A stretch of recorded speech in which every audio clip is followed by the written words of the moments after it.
ಇನ್ನು ಬೀದರ್ನಲ್ಲಿ ದನದ ಶೆಡ್ ಹೊತ್ತಿ ಉರಿದು 45 ಆಡು ಸಹಿತ ವ್ಯಕ್ತಿ ಜೀವಂತ ದಹನವಾಗಿದ್ದಾರೆ.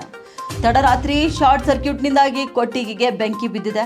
ಆಕಸ್ಮಿಕ ಬೆಂಕಿ ತಗುಲಿ 45 ಆಡು ಸಹಿತ ಓರ್ವ ವ್ಯಕ್ತಿ ದುರ್ಮರಣ ಹೊಂದಿದ್ದಾನೆ.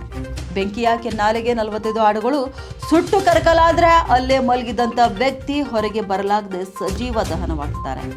ಶಂಕರ್ ಈರುಗೊಂಡ ಮೇತ್ರೆ 65 ವರ್ಷದ ವ್ಯಕ್ತಿ ಎಂದು ತಿಳಿದು ಬಂದಿದೆ. ಈ ವ್ಯಕ್ತಿ ಮಲಗಿದಲ್ಲೇ ಸಜೀವ ದಹನವಾಗಿದ್ದಾರೆ. ಗುರುತು ಸಿಗಲಾರದಷ್ಟು ಸುಟ್ಟು ಕರಕಲಾಗಿದ್ದಾರೆ ವ್ಯಕ್ತಿಯ ಮೃತದೇಹ. ಬೀದರ್ ಜಿಲ್ಲೆಯ ಔರಾದ್ ತಾಲೂಕಿನ ಬೋರಾಳ್ ಗ್ರಾಮದಲ್ಲಿ ನಡೆದಂತ ಘಟನೆ ಇದಾಗಿದೆ. ಗ್ರಾಮದ ಹೊರವಲಯದ ಜಮೀನಿನಲ್ಲಿ ಶೆಡ್ ಹಾಕೊಂಡು ಆಡು ಸಾಗಾಣಿಕೆ ಮಾಡ್ತಿದ್ದಂತ ಶಂಕರ್ ಎಂದಿನಂತೆ ಆಡು ಮೇಯಿಸಿಕೊಂಡು ಬಂದು ರಾತ್ರಿ ಕೊಟ್ಟಿಗೆಯಲ್ಲೇ ಮಲಗಿದ್ದಾರೆ. ಇನ್ನು ಅಗ್ನಿಶಾಮಕ ದಳದ ಸಿಬ್ಬಂದಿಗಳು ಸ್ಥಳಕ್ಕೆ ದೌಡಾಯಿಸಿ ಬೆಂಕಿಯನ್ನು ನಂದಿಸಿದ್ದಾರೆ.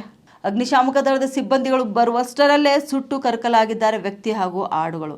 ಇನ್ನು ಸ್ಥಳಕ್ಕೆ ಔರಾದ್ ಪೊಲೀಸರು ಭೇಟಿ ನೀಡಿ ಪರಿಶೀಲನೆಯನ್ನು ಕೂಡ ನಡೆಸುತ್ತಿದ್ದಾರೆ. ಈ ಕುರಿತು ಔರಾದ್ ಪೊಲೀಸ್ ಠಾಣೆಯಲ್ಲಿ ಪ್ರಕರಣ ಕೂಡ ದಾಖಲಾಗಿದೆ.